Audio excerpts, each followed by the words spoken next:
अस्सलाम वालेकुम नाजरीन। इस किस्त के आगाज़ में काया का जनाजा पड़ा होता है और सब लोग बहुत दुखी और परेशान होते हैं। हकीम अर्तुगरुल कहता है, काया ने उस चीज़ की कीमत चुकाई है जो उसने देखा या सुना। लाजमी अमांदा अपने आदमी के पास पहुंची होगी और उन लोगों ने कोई गवाह बाकी नहीं छोड़ा। अर्तुगरुल कहता है, अल्लाह ने सब कुछ देख लिया है अर्तुग भाई, इंशाअल्लाह एक दिन वो आदमी मेरी तलवार का सामना ज़रूर करेगा जिसने ये सब कुछ किया है। दूसरी तरफ जावेदार कबीले में सरदार जंदार अपनी बेटी असलहान को अपने पास बुलाकर कहता है, मैंने तुम्हारी शादी करने का फैसला कर लिया है बेटी। असलहान कहती है, आपका जो भी फैसला होगा वो मुझे मंजूर होगा बाबा। जानदार कहता है, मैंने फैसला किया है कि तुम्हारी शादी काई कबीले के अर्तुगरुल साहब से कर दी जाए। ये सुनकर असलहान को चौंक जाती है। इतने में औराल अंदर दाखिल होता है और असलहान के सामने बैठ जाता है। जानदार उसे भी बताता है कि मैंने असलहान की शादी अर्तुगरुल साहब से करने का फैसला कर लिया है। औराल हैरान होकर असलहान की तरफ देखता है और कहता है, असलहान इस बारे में क्या कहती है? फिर असलहान कहती है, ये फैसला बाबा करेंगे। फिर औराल कहता है, अगर मैं कहूँ तो आपने अच्छा फैसला किया है बाबा, काई कबीला छोटा है लेकिन नाम काफ़ी बड़ा है। जानदार कहता है, अब अल्लाह करे कि ऐसा हो जाए। दूसरी तरफ तहखाने में मारिया एक सांप उठाकर कहती है, उन लोगों के लिए मौत का वक्त आ गया है जिन्होंने पाक शोलों को हवा दी है। इसके बाद वो एक जहर तैयार करने में मसरूफ़ हो जाती है। दूसरी तरफ चोलपन असलहान के पास पहुंचती है और कहती है, तुम दूसरी बीवी बनने के लिए बिल्कुल परेशान मत हो। हलीमा सुल्तान 1 या 2 दिन तुमसे लड़ेगी, लेकिन अगर अर्तुगरुल ने तुम्हें कबूल कर लिया तो वो भी कबूल कर लेगी। वो अर्तुगरुल के खिलाफ नहीं जाएगी। अगले दिन इब्नुल अरबी एक वीरान जगह पर होते हैं और अल्लाह से दुआ मांगते हैं, या अल्लाह उन जालों को तबाह कर दे जो आपके जंगजुओं के खिलाफ बिछाए गए हैं और उनको फतह अता फरमा, आमीन। दूसरी तरफ काई कबीले के कब्रिस्तान में काया की नमाज जनाजा अदा की जाती है। इसके बाद काया को दफना दिया जाता है और आखिर में फातिहा ख्वानी की जाती है। फिर अर्तुगरुल साहब से मुखातिब होकर कहता है, काई कबीले के बहादुर बच्चों, आज हमने एक और बहादुर जंगजू को दफन कर दिया है। गवाह रहना, सिपाही काया शहीद है। हमारा रास्ता मुश्किल और दुश्मन धोखेबाज है। अब वक्त आ गया है कि हम अपने शहीदों के खून से इस सरजमीन को शर्फ बख्शें। यह सुनकर सब लोग अल्लाह अकबर के नारे लगाने लगते हैं। दूसरी तरफ हनली बाजार में सिमोन, मारिया और फिलिप अपने अपने चेहरों पर मास्क पहन लेते हैं क्योंकि मारिया ने एक बहुत खतरनाक जहर तैयार किया था। फिर मारिया अपने हाथ पर दस्ताने पहनकर एक खत को फोल्ड करती है और फिर उसके ऊपर जहर डाल देती है ताकि जो भी इस खत को छुए वो इस जहर का शिकार बन जाए। जहर डालने के बाद वो खत को बंद करती है और फिलिप के हवाले कर देती है। फिर वो सब अपने चेहरों से नकाब उतारते हैं। सिमोन कहता है, इस डब्बे में तुर्गत की वफादारी है और ये वफादारी अर्तुगरुल की मौत की वजह बनेगी और इस मकसद के लिए हम अपने एक प्यारे भाई को खो देंगे, लेकिन खुदा अल्फोंसो को जन्नत में इनाम से नवाजेगा। फिर फिलिप खत लेकर बाहर निकल जाता है। तुर्गत मरकजी हाल में तैयार बैठा था क्योंकि उसने वो खत हासिल करना था। इतने में फिलिप वो खत उठाकर उसके करीब से गुजरता है ताकि तुर्गत वो खत देख ले और तुर्गत देख लेता है। फिर वो उठ खड़ा होता है। इतने में मारिया आ जाती है और पूछती है, कहाँ जा रहे हो तुर्गत? तुर्गत कहता है, मैं बाहर कबीलों में जाकर सिपाहियों को देखना चाहता हूँ, कुछ अरसे से मैं उनको देख नहीं सका। मारिया कहती है, क्यों नहीं? तुम तो घुड़सवारी के आदी हो और ये वाजह है कि तुम उकता गए होगे। तुर्गत कहता है, मैं कल सुबह वापस आ जाऊँगा, सिमोन को बता देना।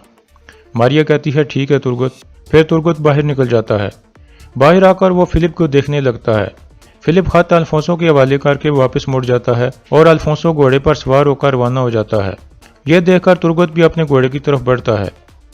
दूसरी तरफ जावेदार कबीले में असलहान तैयार होकर बाहर आती है।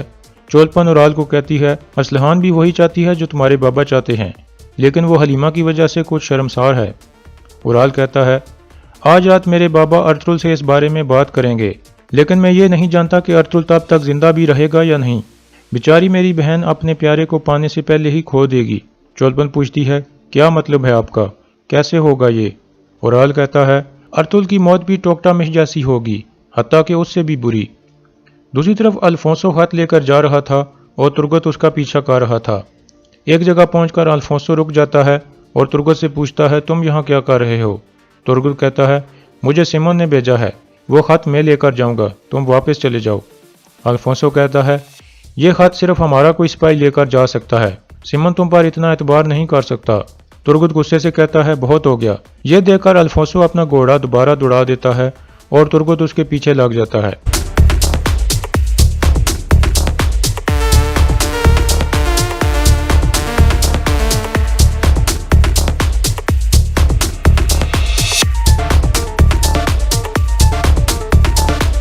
कुछ देर बाद तुर्गत उसके करीब पहुंच जाता है और कुल्हाड़े का वार करके अल्फोंसो को गिरा देता है और खत हासिल कर लेता है।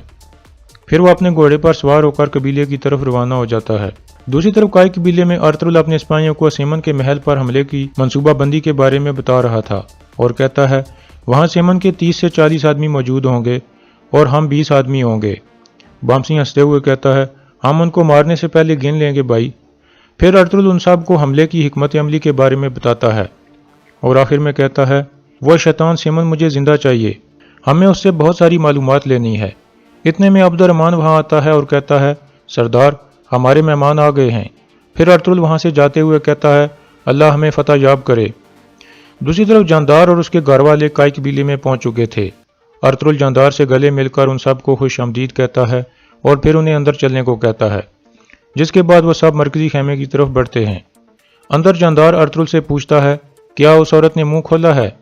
अर्तुगरुल कहता है, मैंने उसको आज़ाद कर दिया है जानदार साहब। जानदार हैरान होकर पूछता है, माफ़ करना अर्तुगरुल साहब, लेकिन क्यों? अर्तुगरुल कहता है, क्योंकि वो बेगुनाह थी, वह सिर्फ वही जानती थी जो उसने अलियार साहब को बताया था और उसी की वजह से हम अपने प्यारों को बचाने में कामयाब हुए हैं। इतने में अब्दुर्रहमान अंदर दाखिल होता है और अर्तुगरुल के कान में कहता है, खाचा तुरियन उस्ताद आपसे मिलना चाहता है। अर्तुगरुल कहता है, उसको अर्तुग साहब के पास भेज दो।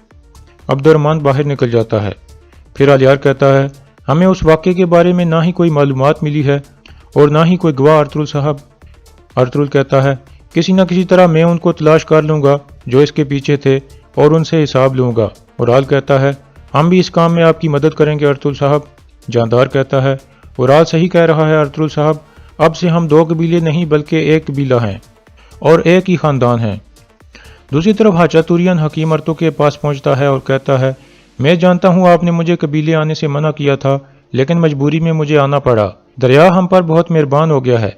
थोड़े से वक्त में ही मैंने ये पोटली सोने के सिक्कों से भर ली है, लेकिन सोने की हिफाजत करना मुश्किल है, इसलिए मैं आपको बताना चाहता था और ये सोना देने आया था। यह सुनकर हकीम अर्तुग खुश होकर कहता है, शुक्रिया हाचा तुरियन उस्ताद, आपने अच्छा काम किया है। अर्तुगरुल साहब बहुत खुश होंगे।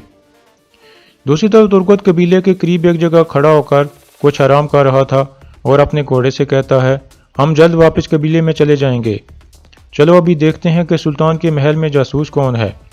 यह कहकर तुर्गत खत वाला डब्बा निकाल लेता है, लेकिन वो जैसे ही खोलने लगता है तो घोड़ा उछल पड़ता है, जिसकी वजह से तुर्गत रुक जाता है और कहता है, लगता है कि तुम्हें वापस जाने की मुझसे भी ज़्यादा जल्दी है, लेकिन अभी कुछ वक्त है हमारे पास। यह खत हमारी वापसी का जरिया बनेगा। और यहाँ इस किस्त का इख्तिताम हो जाता है।